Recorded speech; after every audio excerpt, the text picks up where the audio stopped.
દેશભરમાં લોકસભાની ચૂંટણી માટે પ્રચાર ચાલી રહ્યો છે અને ગુજરાતમાં જાણે ચૂંટણી સભાઓ સમરાંગણ બની ગઈ છે। છેલ્લી ઘડીના પ્રચારમાં રાજકીય પક્ષો એડી ચોટીનું જોર લગાવી રહ્યા છે।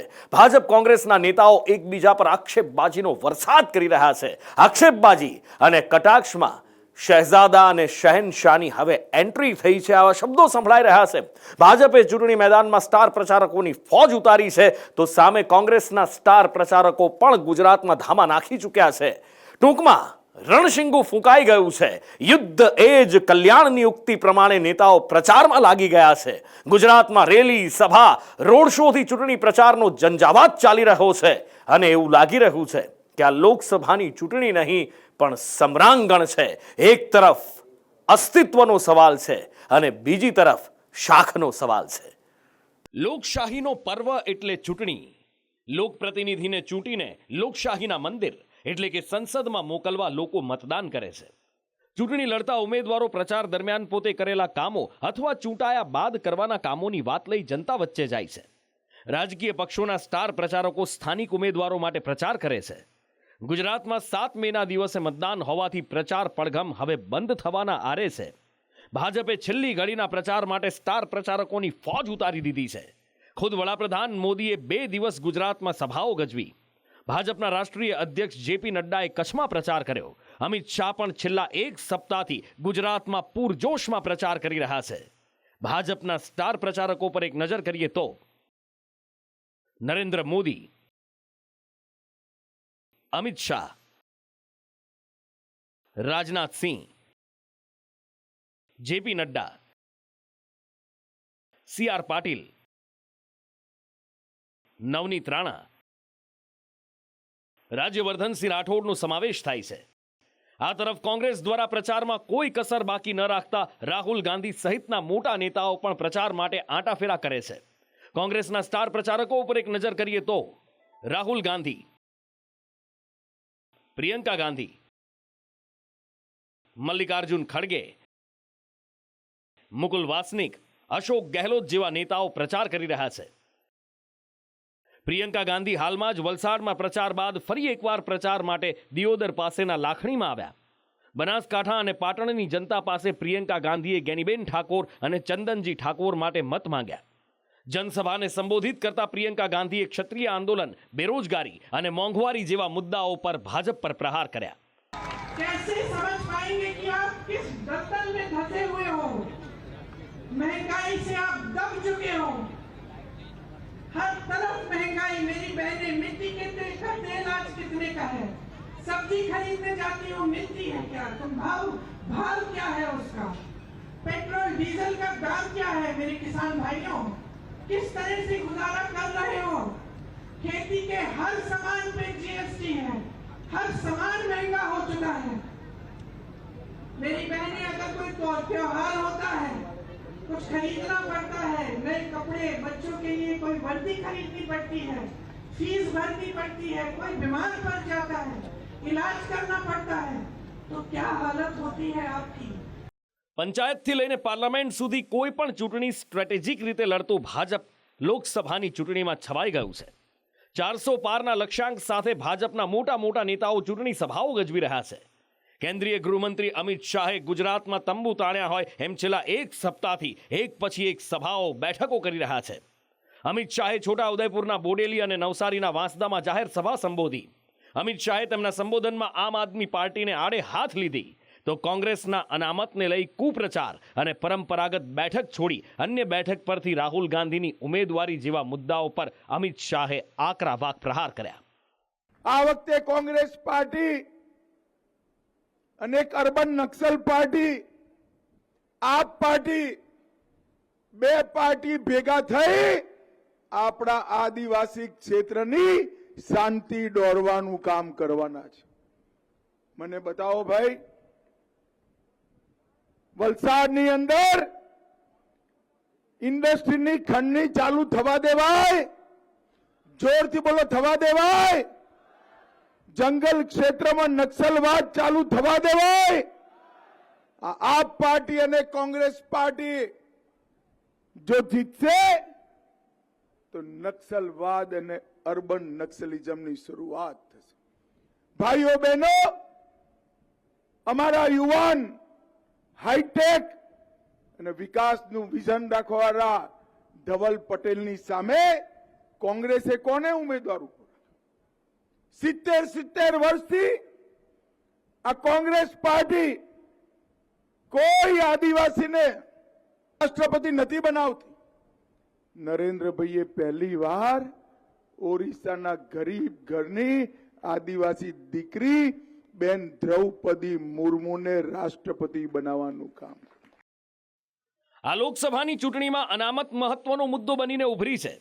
એસસી, એસટી અને ઓબીસીની અનામતને લઈ ભાજપ અને કોંગ્રેસ બંને એકબીજા પર પ્રહાર કરવાનું ચૂકતા નથી. ગુજરાતની ધરતી પર એક જ દિવસે ભાજપ કોંગ્રેસના બે મોટા નેતાઓએ ચૂંટણી સભા ગજવી. અમિત શાહ અને પ્રિયંકા ગાંધીએ એકબીજા પર અનામત મુદ્દે વાક પ્રહાર કર્યા. સંવિધાન અનામતનો અધિકાર આપે છે અને ભાજપ સરકાર દ્વારા સંવિધાન ખતમ કરવાની વાત પ્રિયંકા ગાંધીએ કરી. તો જ્યાં સુધી ભાજપ સત્તામાં છે ત્યાં સુધી અનામતને કોઈ હાથ નહીં અડાડે એવું નિવેદન અમિત શાહે કર્યું.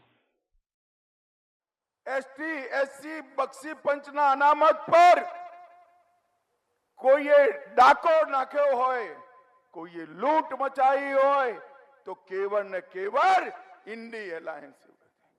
ભાઈઓ બહેનો, કર્ણાટકમાં એમની સરકાર બની અને એમની સરકારે 4% મુસલમાનોને આરક્ષણ આપ્યું, રિઝર્વેશન આપ્યું, અનામત આપી.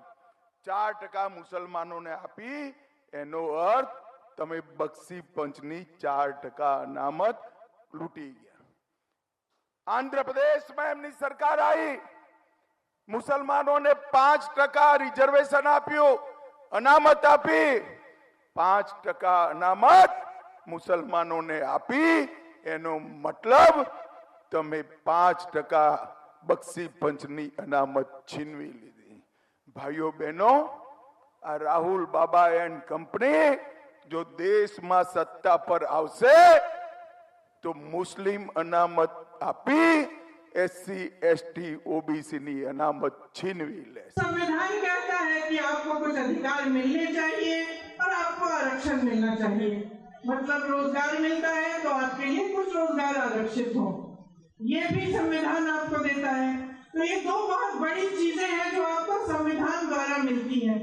इसके साथ साथ अगर आप किसी की आलोचना करना चाहें या किसी नेता से या राजनीतिक दल से सवाल उठाना चाहें कि क्या किया है मेरे लिए, ऐसा काम आपने क्यों किया, तो आप आंदोलन भी कर सकते हैं, आप खड़े हो सकते हैं, अपनी आवाज उठा सकते हैं.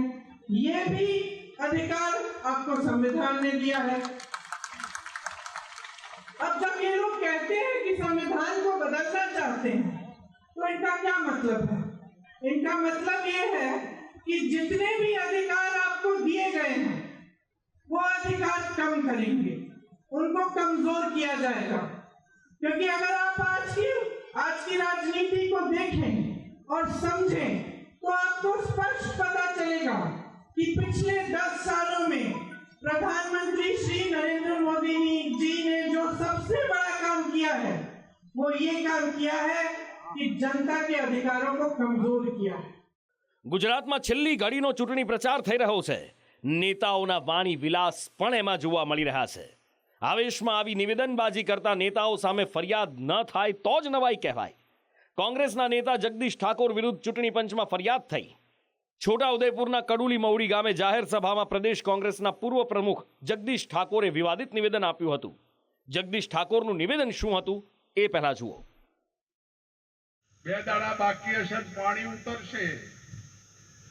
લાલ લીલું પાણી ભાજપ વાળો વેચવા નહીં નીકળે, પોલીસની ગાડીઓમાં આવશે. જેને દારૂબંધી બંધ કરવી છે એ પેટીઓની પેટીઓ ઉતારશે, એ રૂપિયા આપશે અને પાછા તમને 2-4 દાડા નશામાં રાખી નાની મોટી લાલચ આપી અને તમને મત આપવા જતા રોકશે. એ કાવતરાથી તમે ચેતો એ ચેતવવા આવ્યો છે. જગદીશ ઠાકોરના આ નિવેદનના કારણે ગાંધીનગર ભાજપ કમલમથી secretary election legal cell Parindu Bhagat દ્વારા રાજ્ય ચૂંટણી આયોગ કાર્યવાહી બાબતે પત્ર લખી ફરિયાદ કરવામાં આવી. જગદીશ ઠાકોરનું વિવાદિત નિવેદન મોડેલ કોડ ઓફ કન્ડક્ટની વ્યાખ્યામાં આવતું હોવાથી ફરિયાદ કરવામાં આવી છે. માત્ર કોંગ્રેસના નેતા જ નહીં પણ ભાજપના ઉમેદવારની પણ ચૂંટણી પંચમાં ફરિયાદ થઈ છે. કોંગ્રેસ દ્વારા ભાજપના ઉમેદવાર ડોક્ટર હેમાંગ જોશી વિરુદ્ધ ફરિયાદ કરવામાં આવી છે. ડોક્ટર હેમાંગ જોશી સામે કોઈ નિવેદન માટે નહીં પણ તેમની ડોક્ટરની ડિગ્રીને લઈને ફરિયાદ થઈ છે. કોંગ્રેસ પ્રમુખ ઋત્વિજ જોશી દ્વારા ચૂંટણી અધિકારીને ફરિયાદ કરાઈ છે. ભાજપના ઉમેદવાર ડોક્ટર હેમાંગ જોશી ફિઝિયોથેરાપિસ્ટ છે. ઋત્વિજ જોશીના કહેવા પ્રમાણે ફિઝિયોથેરાપિસ્ટ ડોક્ટર લગાવી શકે નહીં. તેમ છતાં હેમાંગ જોશીના પ્રચાર દરમિયાન બેનર, પોસ્ટર્સ અને હોર્ડિંગ્સમાં તેમના નામ આગળ ડોક્ટર લખાવે છે, જે આચાર સંહિતાનો ભંગ છે. શું કહે છે ઋત્વિજ જોશી એ જુઓ. કે ભારતીય જનતા પાર્ટીના જે ઉમેદવાર છે એમને આદર્શ આચારસંહિતાનો ભંગ થયો હોય એવું લાગી રહ્યું છે. કારણ કે એમને જે એમના પ્રચાર પ્રસારમાં એટલે કે બેનરમાં, હોર્ડિંગમાં, એમના સોશિયલ મીડિયામાં જ્યારે બધી જગ્યાએ એમને આગળ પોતે ડૉક્ટર છે એવું લખાયું છે. એ એમની જે અમે જ્યારે એમનું એફિડેવિટ જોયું તો એફિડેવિટમાં એમને ડૉક્ટર લખેલું નથી, પરંતુ એમનો જે અભ્યાસ છે એ ફિઝિયોથેરાપિસ્ટ થયા છે. તો જે દેશની વડી અદાલત છે સુપ્રીમ કોર્ટનું જે જજમેન્ટ છે કે એમાં ફિઝિયોથેરાપિસ્ટ એ પોતાની આગળ ડૉક્ટર લખાવી શકે નહીં. મતદાનના 48 કલાક પહેલા પ્રચાર પડઘમ બંધ થઈ જશે. બાદમાં નેતાઓ ડોર ટુ ડોર પ્રચાર કરી શકશે. છેલ્લી ઘડીના પ્રચાર માટે નેતાઓ થનગની રહ્યા છે. ભાજપના હજી પણ વધારે સ્ટાર પ્રચારકો ગુજરાતમાં સભા ગજવશે. મતદાન પહેલા જનતામાં પોતાની છાપ છોડવા નેતાઓ અધીરા છે. ત્યારે પ્રચાર માટે દિવસ રાત એક કરી રહેલા આ નેતાઓની મહેનત કેટલી સફળ અને કેટલી નિષ્ફળ રહેશે એ તો 4 જૂને પરિણામના દિવસે જ સામે આવશે. બ્યુરો રિપોર્ટ, સંદેશ ન્યૂઝ.